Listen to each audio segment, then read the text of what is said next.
오늘 말씀은 역대하 16장 1절에서 14절 말씀입니다. 아사왕 제36년에 이스라엘 왕 바하사가 유다를 치러 올라와서 라마를 건축하여 사람을 유다 왕 아사에게 왕래하지 못하게 하려 한지라. 아사가 여호와의 전 곳간과 왕궁 곳간에 은금을 내어다가 다메섹에 사는 아람 왕 베나다닥에게 보내며 이르되, 내 아버지와 당신의 아버지 사이에와 같이 나와 당신 사이에 약조하자. 내가 당신에게 은금을 보내노니 와서 이스라엘 왕 바하사와 세운 약조를 깨뜨려 그가 나를 떠나게 하라 하매, 베나닷이 아사 왕의 말을 듣고 그의 군대 지휘관들을 보내어 이스라엘 성읍들을 치되 이온과 단과 아벨마임과 납달리의 모든 국고성들을 쳤더니 바하사가 듣고 라마 건축 일을 포기하고 그 공사를 그친지라. 아사 왕이 온 유다 무리를 거느리고 바하사가 라마를 건축하던 돌과 제목을 운반하여다가 게바와 미스바를 건축하였더라.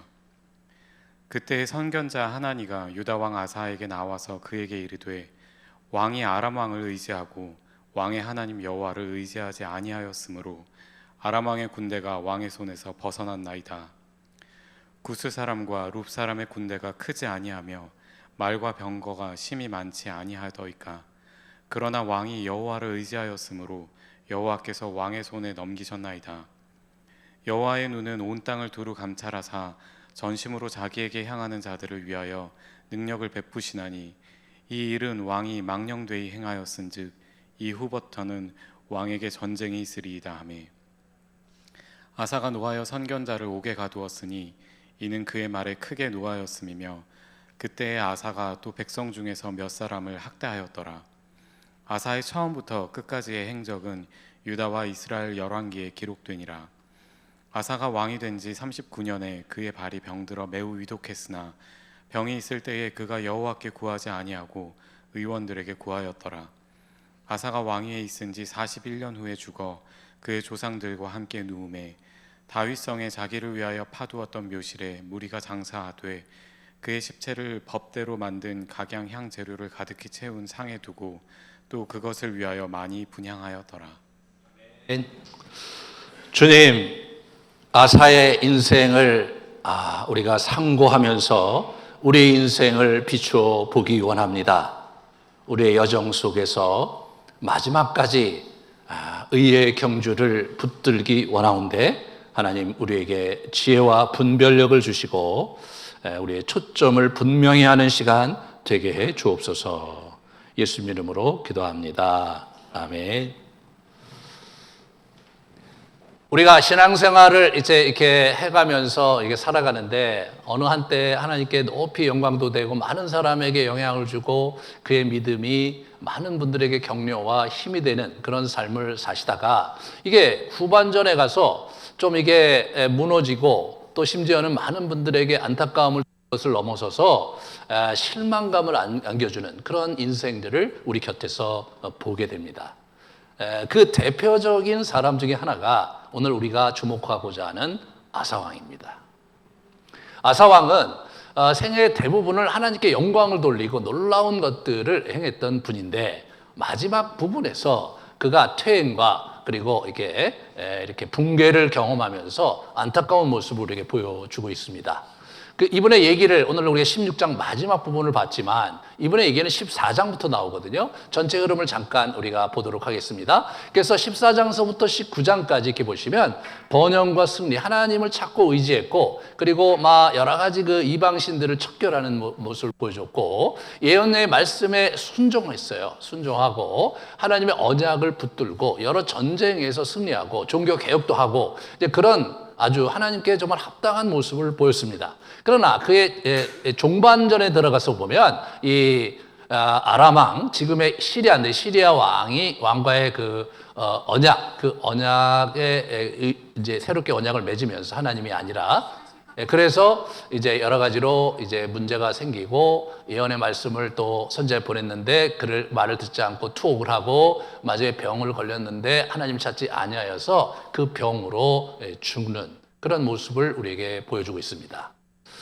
왜 그렇게 뛰어난 신앙의 사람이었던 아사가 저렇게 무너져 갔는가?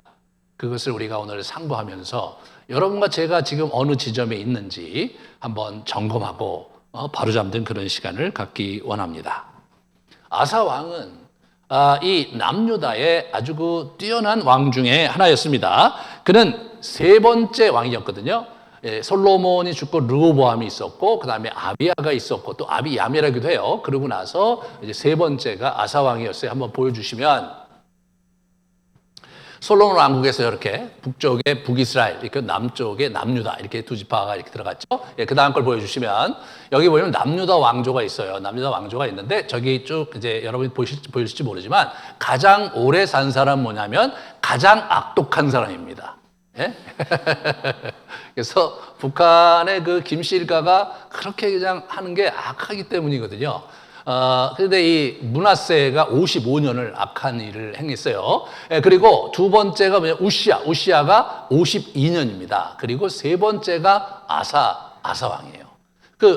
대단한 왕 여호사밧도 25년밖에 재위에 있질 않았는데 41년이나 살았어요. 북이스라엘은 대부분 질이 멸렬했어요. 만약에 20년이고, 마지막에 가장 악독한 왕 여로보암 2세가 41년, 우리 아사와 이제 같은 횟수를 이제 이렇게 왕위에 있었습니다. 그러니까 이 아사 왕은 좀 하나님 보시기에 나름대로 아주 굉장한 일을 행했던 그런 분이었고, 우상 숭배를 척결했을 뿐만 아니라 이제 여호와 앞에 온전히 행했다라는 평가를 듣는 사람이었어요. 열왕기상 15장 14절에 아사의 마음이 일평생 여호와 앞에 온전하였으니라고 이렇게 기록을 하고 있어요. 열왕기 저자가 일평생 온전하다고 평가받았는데, 오늘 본문에 보면 온전하지가 않죠. 예, 마지막에 망가진 거예요. 여기서 이제 왕들의 평가를 하는 그 일평생 온전했다는 표현은 어떤 거냐면, 우상 숭배를 하지 않고 죽을 때까지 하나님만 섬긴 사람들이에요. 그런 사람들이 그 하나님께 이제 선한 왕으로 평가를 받는데, 20명의 왕 중에서 8명밖에는 없었어요. 남유다. 이스라엘은 한 사람도 없었습니다. 그런 면에서 이제 이분이 선한 왕인데, 이분이 하나님을 끝까지 배반하진 않았어요. 하지만 이분이 하나님과의 관계를 떠나진 않았지만, 하나님과 관계를 멀게 살면서 마지막을 이렇게 뭉개고 살다가 참 어렵게 불쌍하게 인생을 마치는 겁니다. 여러분들이 교회를 다니면서 이제 나름대로 이렇게 과거에 막 굉장히 하나님을 위해서 열심히 일하시고 열정적으로 했던 그런 분들이 많아요. 그런데 아름드리 교회 와서 조용하게 침묵하면서 하나님을 만나는 건 참 좋은데, 침묵만 하시고 아무것도 안 하신다면 이 아사왕의 행실에 대해서 다시 한번 생각을 해보시기를 지금 간곡히 부탁을 드립니다. 여기 보시면 이분이 그러면 그렇게 하나님을 떠나진 않았지만 하나님과 멀어진 관계를 이제 하게 되는데, 왜 그렇게 됐을까를 한번 우리 같이 생각해 보도록 하겠습니다. 오늘 본문에서 보시면 아사왕 36년에 이스라엘 왕 바사가 유다를 침공했다 이렇게 나오는데, 실제로 보시면 아사왕 26년에 바사가 죽었어요. 그러니까 36년이라는 것은 숫자가 잘못된 거죠. 학자들은 16년이라고 생각을 해요. 16년이라고. 이제 이 숫자에 관한 구약이 이 필사하는 과정에서 오류가 많았어요. 그렇기 때문에 숫자에 관한 약간의 우리가 이제 그런 것들이 있다는 걸 아시면은 되겠습니다.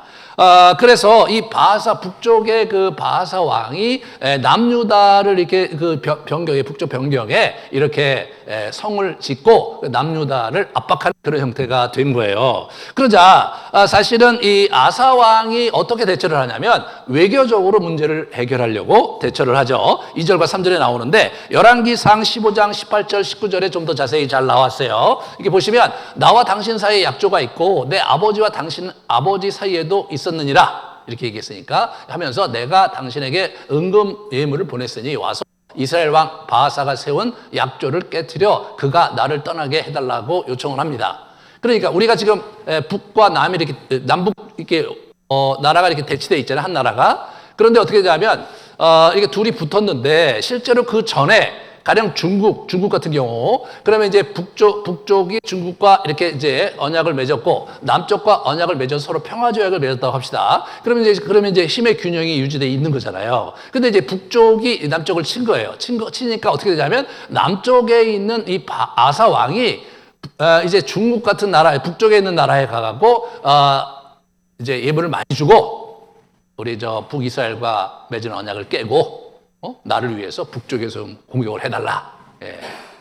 우리가 이제 과거의 삼국시대에 김춘추가 당나라에 가서 그렇게 한 거 아니에요. 그래서 이제, 우리 북쪽에서 우리 고구려를 쳐갖고, 고구려가 이제 사실은 무너지는 그런 일들이 있었는데, 이런 일을 이 사람이 한 거란 말이에요. 그러니까, 나름대로 자기가 머리를 써서 지혜롭게 했어요. 그런데 이 부분에서 선지자 하나냐를 보내서 실제로 저게 북쪽에서 내려와 갖고 결국 바하사가 뒤로 퇴진하면서 우리 아사가 원하는 대로 결과가 나왔어요. 아주 잘 끝났어요. 아주 외교 정책을 너무나 잘해서 전쟁 안 하고 그냥 임금을 보내 갖고 그냥 상황이 끝났으니까 정치적으로는 이 사람이 잘한 거거든요. 그런데 하나냐는 선지자를 보내갖고 하나님께서 지적을 하시는 얘기가 그 다음에 나오죠.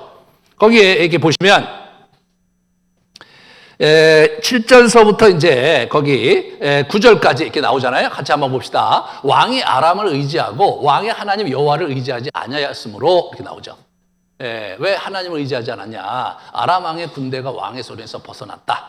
그리고 맨 밑에 9절 하반절에 보면 왕에게 전쟁이 있을 것이다. 그래서 이제 아람이 계속해서 내려오는 거예요. 그러니까 지금 아람이 시리아거든요. 지금 다메섹이 다메섹이에요. 지금까지 다마스커스로 있잖아요.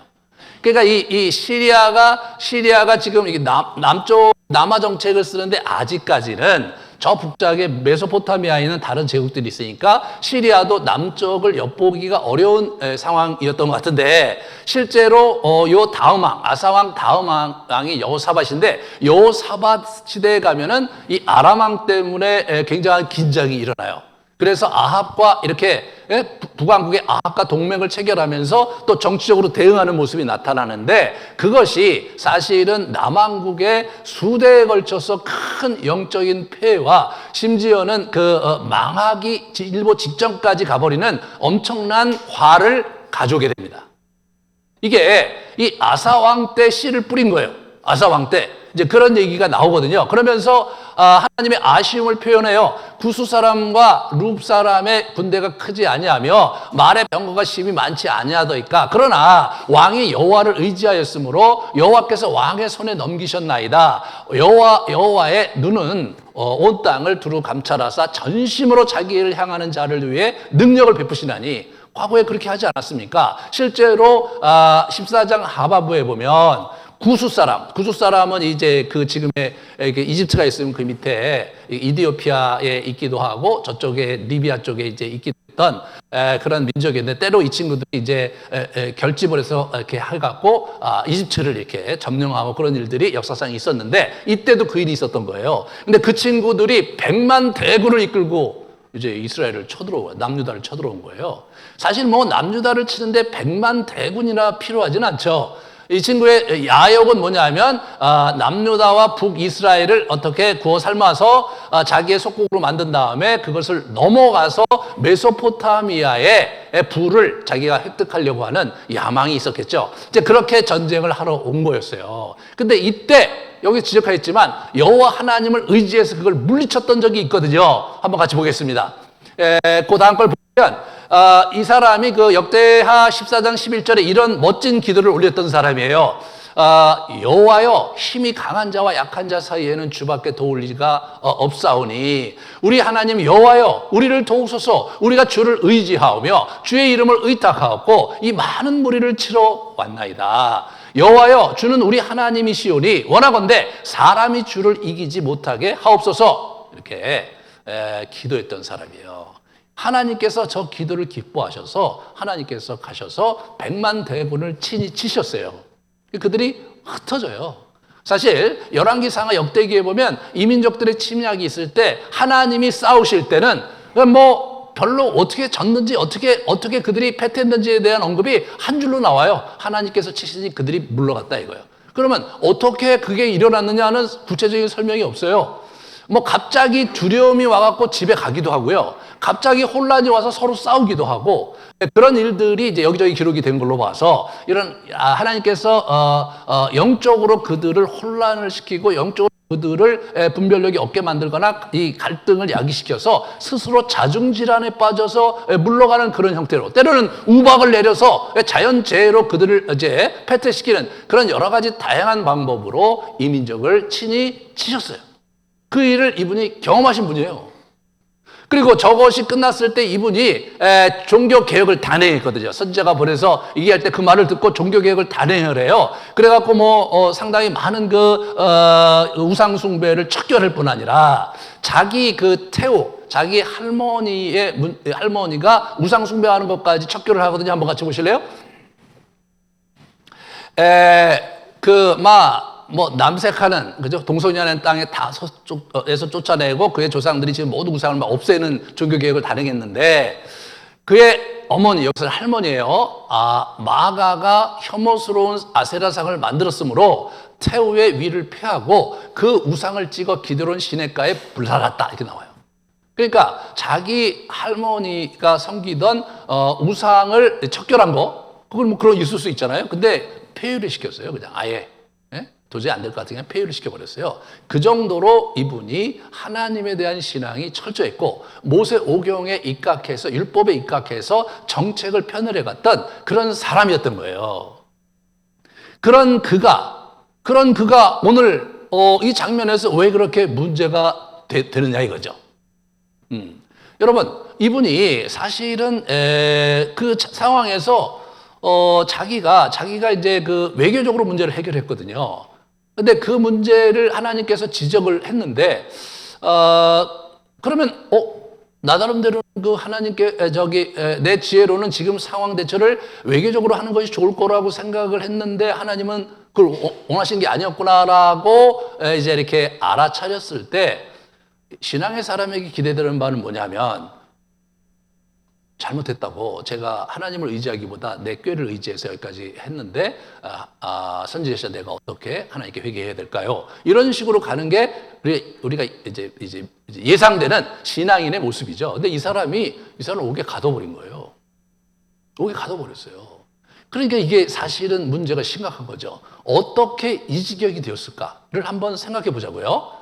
자, 그러면 이 사람이 41년 재위 기간에 북이스라엘의 7왕을 경험해요. 한번 같이 이렇게 쭉 보시면, 보시면 이렇게 7왕을. 그러니까 여로보암이 북왕국의 첫 번째 왕인데, 여로보암이 22년 재위했는데, 20년 차에 이 사람이 왕이 됐어요. 그리고 여로보암이 죽고 그의 아들 아답이 있었는데, 아답이 왕이 됐는데, 2년 만에 바아사라는 사람, 아까 얘기했던 그 바아사 왕이 이제 쿠데타를 일으켜서 몰락시키고 바하사 왕조가 시작이 되고 바하사 왕조의 바하사가 24년 재위했고 다시 그 아들 엘라가 왕위를 했는데 2년밖에 통치 못하고 또 다시 쿠데타가 일어나서 또 이제 바하사 왕조가 몰락하고 그리고 뭐 또 혼란스러운 시간을 보내다가 시므리 오므리 나오고 아합이 나오고 뭐 이래가면서 이제 아합 왕 3년까지 이 사람이 왕위에 있었어요. 그러니까 북왕국이 그 40여 년 동안 굉장히 혼란스러웠던 거거든요. 많이 혼란스러웠는데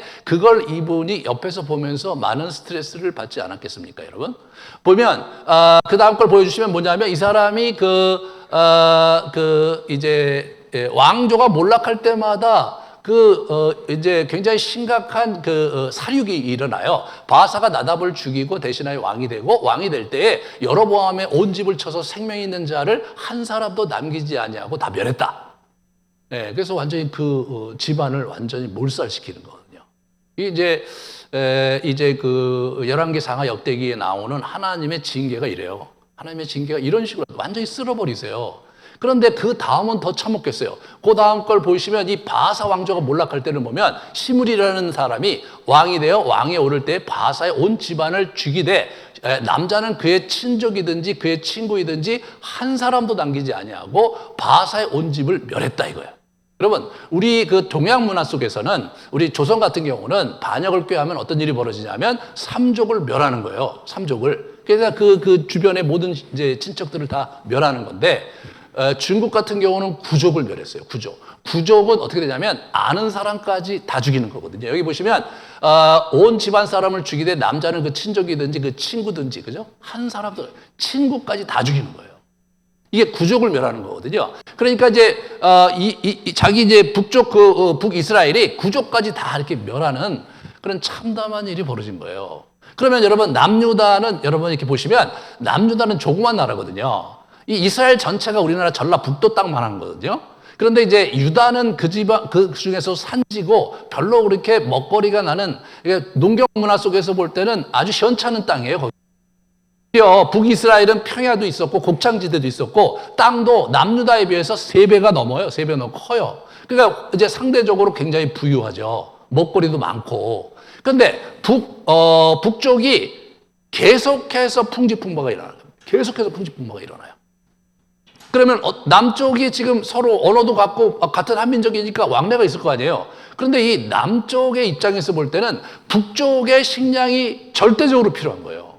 왜냐하면 남유다 밑에는 네겝이라는 광야거든요. 거기가 한참을 가야 이제 이집트가 나와요. 그러니까 만약에 북쪽에서 식량을 수입하거나 여러 물자를 수입하지 않으면 어디로 가져야 되냐면 저쪽에 이집트에서 가져와야 되는데 이집트에서 가져오는 게 여러분 얼마나 어려운 일이에요. 고대 사회에. 예, 그게 어려운 일이죠. 그러니까 그런 문제에 있어서 남유다의 왕 우리 아사가 고통을 많이 받았겠죠. 굉장히 그럴 때마다 경제적으로 막 흔들리고, 우리나라도 일본이 흔들리고 우리나라 경제가 힘들어지고, 지금 중국이 힘들어지니까 우리나라 경제가 굉장히 힘들어지는 거 아니에요. 그러니까 이 사람이 40년 동안 북쪽 친구들 때문에 아주 고생을 많이 했어요. 남쪽에 이제 구스왕이 왔을 때는 한 큐에 끝났잖아요. 하나님께서 100만 대군을 물리치셔서 큰 손실 없이 잘 끝났어요. 그렇지만 시시때때로 40여 년 동안 벌어져 왔던 그런 전쟁의 틈바구니 속에서 이 아사 왕이 겪어했었던 어떤 그 정치적인, 경제적인 그러한 사회적인 위기는 이루 헤아릴 수가 없었을 거예요. 근데 북쪽 바하사가 자기 북쪽 변경을 와갖고 막 라마의 성을 짓고 난리 법석을 띠니까 스트레스를 굉장히 많이 받았던 거죠. 늘 있었던 일인 거예요. 그러니까 제 생각에는 뭐냐면 하나님께 기도하고 그때마다 많이 도와주시긴 했지만, 그런데 계속해서 일이 벌어져. 만약 여러분이 아사였다면 여러분 어떻게 했을까요? 여러분 만약 아사의 곁에 있었던 내각 신료였다면 어떻게 했을까 한번 생각을 해보세요. 아사는 생각한 거예요. 늘 저런다 이거예요. 저 친구들 지금 또 물리치면 또 그럴 거고 또 문제가 생길 거예요. 이 문제를 근본적으로 해결할 수 있는 방법을 고안해냈는데 아주 기가 막힌 그 외교적인 방안을 낸 거예요. 그래서 성전에서 은금을 가져오고, 그 다음에 이제 자기 왕궁에서 갖고 있는 창고에서 은금을 가져다가 두둑히 가져가서 북쪽에 있는 아람 왕에게 주면서 그 북쪽에서 좀 쳐달라.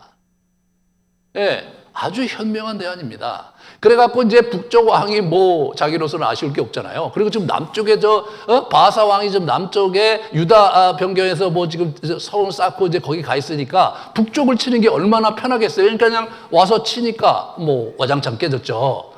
바하사 입장에서는 평화조약을 체결하고 있었잖아요. 북쪽하고. 그러니까 이제 염려하지 않고 치는데 뒤에서 치니까 이 친구도 혼미백산에서 결국 퇴각을 하고 말끔히 해결했어요, 문제가.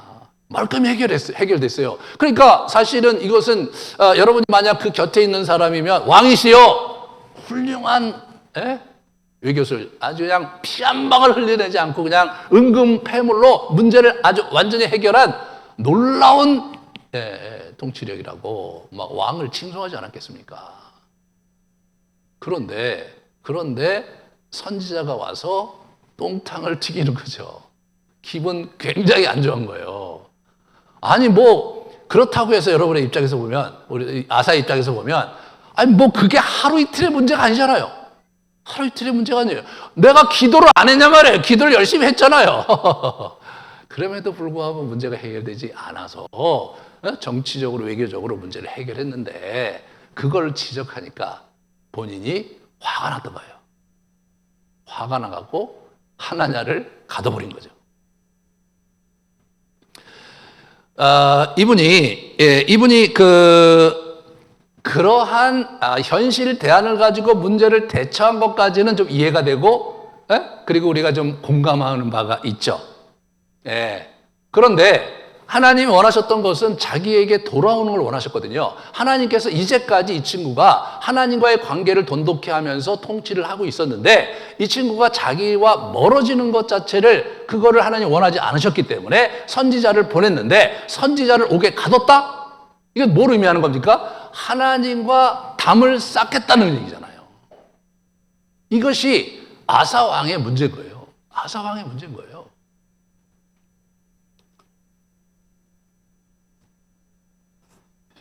돌아서지 못하는 아사죠. 하나님과의 담을 쌓고 하나님과 거리를 두기 시작한 아사예요. 혹시 여러분이 과거에 정말 하나님을 잘 섬겼고 나름대로 열심히 열정적으로 일하는 그런 삶을 살다가 최근에 어떤 이유에 있든 또는 어떤 일들 때문에 또는 바쁘기 때문에 하나님과 거리를 두고 살고 계신 분이 있다면 한번 가만히 생각해 보세요. 내가 정말 잘하고 있는 것인가? 하나님과 가까이 잘 가고 있는가? 여러분, 이게 우리가 이제 영적으로 좀 이렇게 좀 메마르고 하나님과의 기도 생활도 잘 안 되고 신앙생활에 별로 재미없고 이런 거를 이제 디솔레이션이라고 그래요. 황량함이라고 그러거든요. 이제 하나님과 관계가 잘 되고 이제 하나님께 기도할 때 막 은혜도 받고 이건 컨솔레이션이라고 그래요. 위안이라고 그래요. 그럼 이제 디솔레이션이 왔을 때 뭔가 황량하고 뭐 하고 싶지도 않고 기도도 잘 안 되고 막 정서적으로도 굉장히 막 침체되고 그런 시절이 왔을 때 그런데 내가 지금 이러고 있는 것이 어디로부터 온 것인가를 분별해야 되잖아요. 어디로부터 온 것이냐? 나의 기질에게 온 것이냐? 그런 거라면 어떻게 돼요? 뭐 그 문제는 뭐 약을 먹고 처리하든가 내 육체로부터 원인이 있으면 그렇게 처리하면 되겠죠. 근데 이게 악한 영으로부터 온 것이냐 하나님으로부터 온 것이냐를 봐야 돼요. 만약 하나님께서 우리를 연단하시는 과정 속에 우리를 뭔가 깨우치게 하시려고 한다면 이게 하나님께로부터 온 것이라면 그러면 우리가 기도하면서 하나님의 뜻을 분별하고 정말 하나님 앞에 나아가서 침잠하면서 그 뜻을 묻는 분별하는 시간을 가지면 되는 거죠. 근데 이게 악한 영으로부터 온 것이면 어떻게 돼요? 그걸 쳐내고 그 악한 영이 원하는 반대 방향으로 가야 되는 거예요. 거슬려서 가야 되는 거거든요. 그러면 그게 악한 영으로부터 온 것인지 하나님으로부터 온 것인지 우리가 어떻게 알 수 있느냐? 일반적으로 가만히 내 영혼에 그게 유익한가를 보셔야 되는 거예요. 이런 황량함의 시간이 나를 돌아보고 성찰하면서 하나님과 좀 더 가까이 가게 하는 또는 내가 갖고 있는 문제를 하나님 지적하시면서 그걸 해결하려고 하시는 것을 분별하는 그렇게 내 영혼에 유익이 되는 쪽으로 가고 있다면 하나님이 주시는 거 맞죠. 근데 그것이 그렇게 지내는데 자꾸 하나님과 관계가 점점 멀어지고 그리고 뭐 내가 하나님을 좀 더 알아가거나 또는 자기 자신이 성장하는 그런 쪽이 아니라 점점점 하나님과 멀어지고 하나님과 관계없는 자기의 길을 계속해서 가려고 하는 그런 형태로 진전이 되고 있다면 그것은 악한 영으로부터 온 것이 분명한 겁니다. 그럴 경우에는 의지적으로 돌아서서 좀 더 열심히 기도하려고 하고 좀 더 열심히 말씀을 보려고 하고 또 주변 사람 찾아가서 기도를 부탁하면서 그거를 탈출하려고 노력을 해야 되는 거예요. 그게 안 되면 문제가 되는 거예요. 그게 문제가 되는 거예요. 근데 이분이 하나냐를 통해서 이제 도전을 하셨는데도 불구하고 이분이 거기에 이렇게 머물러 있는 거잖아요, 지금. 머물러 있는 거예요. 그거는 단계가 훨씬 더 심각한 거예요. 자기가 알아차리고 내가 지금 생각을 잘못하고 있었구나 라고 생각해서 이러면 안 되지 라고 돌아 나온다면 이게 중증이 아니에요. 근데 이분은 뭐예요? 돌아 나오는 게 아니라 하나냐를 가둬버린 거예요. 이거는 중증으로 가는 거예요. 그런데 이분이 그거를 극복하지 못했던 것 같아요. 왜 그러냐면 이것이 단순히 그러니까 퇴행해서 끝난 게 아니라 붕괴로 가버린 거예요. 붕괴로 갔다는 증거가 어디 나오냐면 두 번째 이제 발에 병이 걸려서 위독해진 거죠. 방에 병이 걸려서 위독해진 거예요. 그러니까 여러분 뭐 오장육부라든가 어떤 뭐 머리라든가 이런 데 치명적인 어떤 병이 온 게 아니라 발에 병이 왔다는 거는 좀 고치면 나을 가능성이 많잖아요. 그게 죽음으로 가지 않을 가능성도 굉장히 있는 거 아니에요. 그런데 이분이 그게 중증으로 갔다는 것은 그 발의 병이 낫지를 않고 있는 거예요. 그런데 성경 저자는 지금 어떻게 얘기하고 있느냐면 병들어 매우 위독한 지경까지 갔어요. 그런데 이 사람은 그가 여호와께 구하지 아니하고 의원들에게 구하고 있다 이렇게 나오는 거예요. 여호와께 구하지 아니하고 의원들에게 구하고 있었어요. 그럼 의사가 와서 계속해서 치료를 하고 하는데 계속 병이 악화돼. 그럼 어떻게 돼요? 그러면 이게 하나님께서 혹시 나에게 뭔가 물으시려고 하시는 건 아닌가?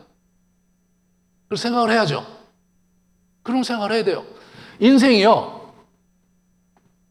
성경에 보면 어떻게 마지막에 가는 겁니까? 자기 수를 다 살고 하나님이 부르셔서 가는 게 인생인 거예요. 워낙 오리지널리. 네? 워낙 그렇게 되는 거예요. 그런데 중간에 병으로 이런 거는요. 물론 때로 하나님께서 그 병으로 우리를 데려가실 수도 있죠. 하지만 그걸 잘 생각해 봐야 되는 거예요. 하나님께서 나에게 이 병을 통해서 나의 영혼을 치료하시고 회복하시면서 하나님께로 가는 그런 어떤 연단의 시간 또는 정화의 시간으로 사용하시는 건지 아니면 내가 지금 내 죄 때문에 죄악 가운데 머물러서 병을 얻게 됐으므로 회개하라고 하나님께서 그걸 하시는지를 잘 분별을 해야 되는 거죠. 근데 이분은요. 의원을 믿다가 아이고 내 인생이 이제 그냥 이 병으로 이제 죽는 거구나를 받아들이시고 그냥 죽었어요. 무슨 얘기냐? 이분은 영적인 여정을 지금 첫 번째 사건에서 놓치기 시작했는데 죽을 때까지 그 여정을 회복하지 못한 것처럼 보여져요. 그는 물론 하나님을 떠나고 하나님과 등 돌리진 않았어요. 하지만 그는 하나님과 함께 가야 될 여정을 도중 하차해서 그리고 그냥 그렇게 점점점 멀어지고 나중에는 뭐냐면 하나님을 의지하기보다 그냥 자기의 운명을 받아들이는 쪽으로 그렇게 인생을 마감하는 안타까운 모습을 이렇게 보게 되는 거예요. 오늘 이야기는 가문 얘기가 아니에요. 영적 가문과 인생, 이번에 주제잖아요. 인생 얘기예요, 인생. 오늘 이 아사 이야기는 인생을 생각하게 하는 거예요. 이 사람이 인생을 그렇게 살다가 혁혁한 과거에 굉장히 공로와 하나님께 정말 영광을 돌렸던 그런 멋진 모습이 있었지만 그의 인생의 그 종착 지점에 가서 하나님과의 관계에 부여하고 하나님 안에서 뭔가 자기 인생을 열매로 끝나는 것이 아니라 이런 붕괴로 퇴행을 넘어서서 붕괴로 자기 인생을 끝나고 있는 이 아사의 인생이 정말 딱한 거죠. 정말 안타까운 겁니다. 여러분의 인생은 어디로 치닫고 있습니까? 여러분의 인생은 어느 골짜기를 지금 지나고 있습니까? 한번 돌아보십시오. 하나님 안에서 하나님께서 원하시는 길을 내가 가고 있고 그리고 내가 정말 여러 가지 부족한 거 많지만 가능한 한 그분이 원하는 뜻 가운데 머물길 원하면서 한 걸음 한 걸음 가고 있다면 감사하죠. 그런데 어느 틈엔가 하나님과 좀 거리를 갖고 그리고 내가 신앙생활을 하지만 열정은 사라진 지 이미 오래고 그렇다고 해서 딱히 내가 나 자신을 분별하면서 하나님과의 관계를 또는 나 자신의 문제를 회복하고 극복하기 위한 시간을 보내는 것도 아니라면 여러분은 분명 퇴행의 길을 가고 있는 거죠. 아사왕의 길을 가고 있는 거예요. 그러면 그것을 계속 방치하면 어떤 일이 벌어지겠습니까? 그걸 계속 방치하면 나중에 정말 하나님께서 중요한 장면에 물으시고 치고 들어와서 네가 정말 그렇게 살다가 죽을 거냐라고 어떤 사건을 통해서 또는 병을 통해서 나에게 말씀하실 때조차도 하나님 앞에 여러분의 자세를 바로 하며 그분께 나아가지 못하는 안타까운 정황으로 몰락할 수 있는 거죠.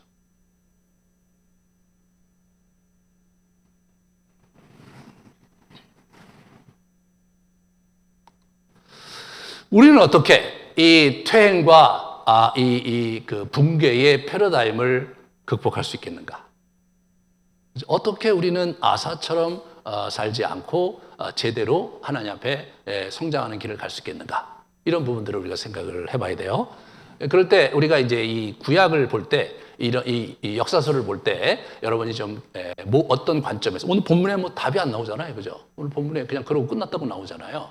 그러면 답을 어디서 찾아야 되냐면 신명기와 모세오경과, 그리고 두 번째로 다윗의 인생에서 찾는 거예요. 다윗이 그게 하나의 모범이거든요. 다윗과 같은 왕을 삶을 살았는지 안 했는지가 평가 기준이잖아요. 그러면 첫 번째로 모세오경의 왕도를 어떻게 얘기하는가를 봅시다. 모세오경에 이렇게 보시면 한번 같이 볼게요. 17장을 이렇게 보세요. 17장. 신명기 17장에 이렇게 보시면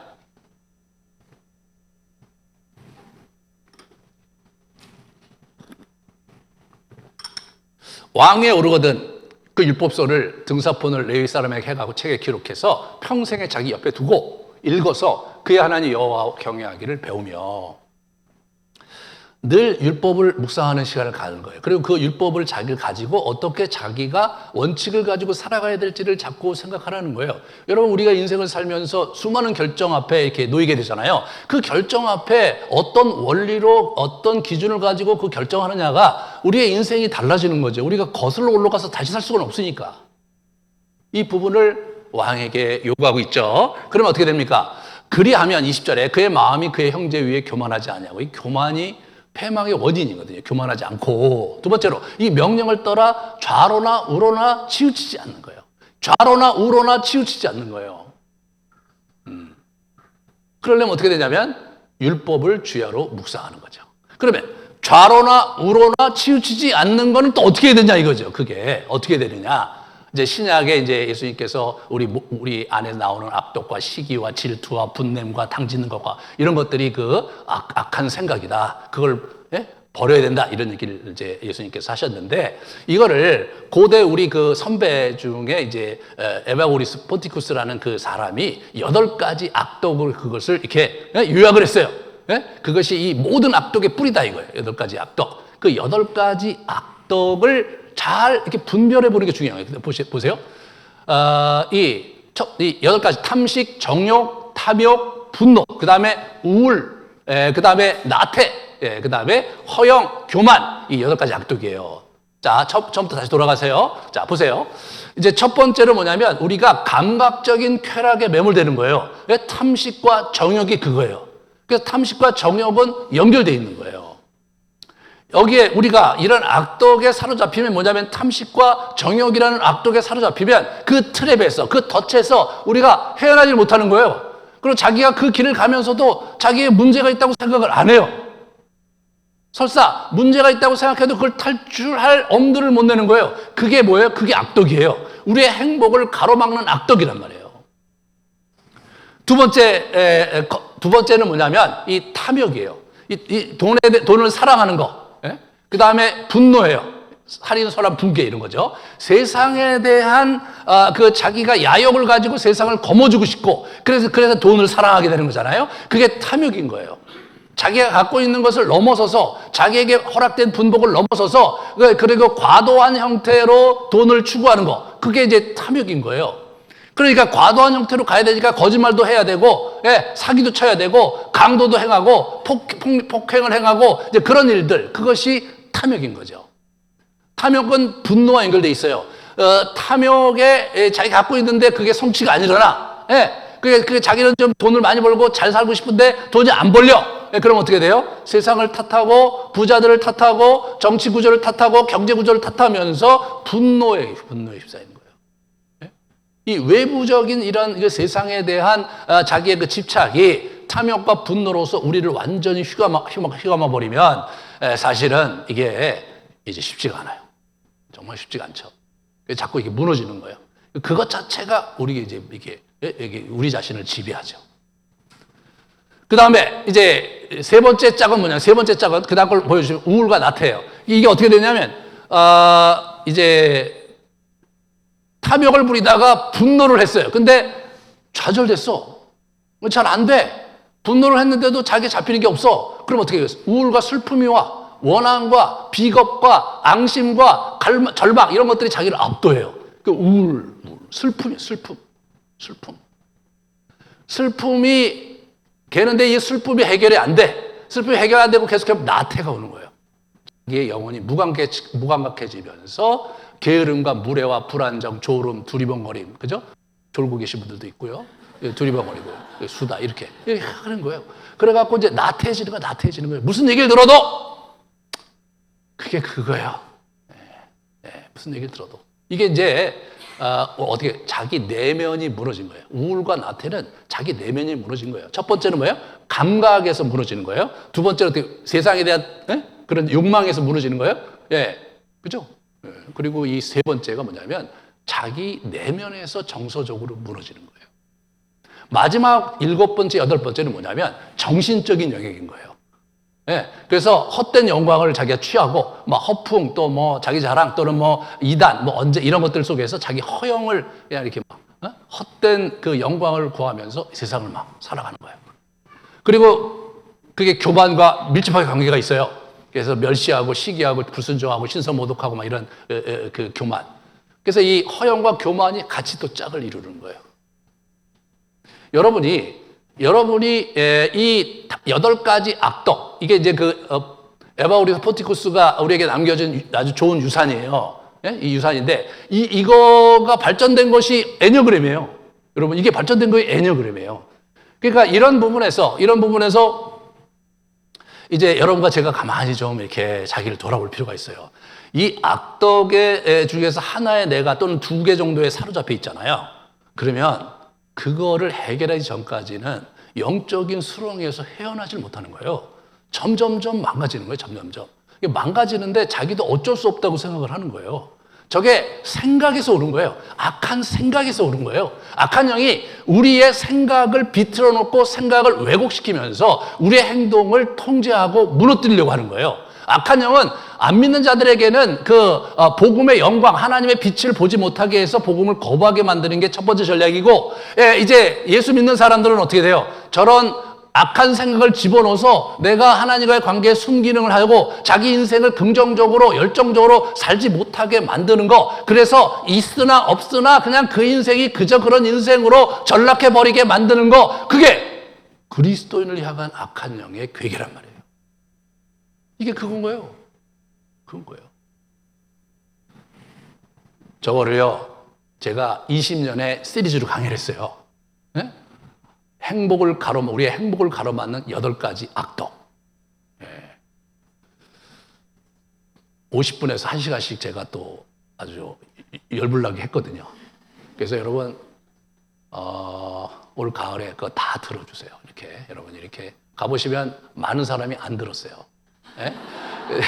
보시면 알겠어요. 이렇게 안 들었는데, 제가 여러분 이렇게 행복을 거스르는 가로막는, 행복을 가로막는 8가지 악덕 쳐도 좋고, 그냥 8가지 악덕만 쳐도 제게 나와요. 그러니까 아직까지 이 8가지 악덕에 대해서 이게 설교를 열심히 하신 분이 없는 거예요.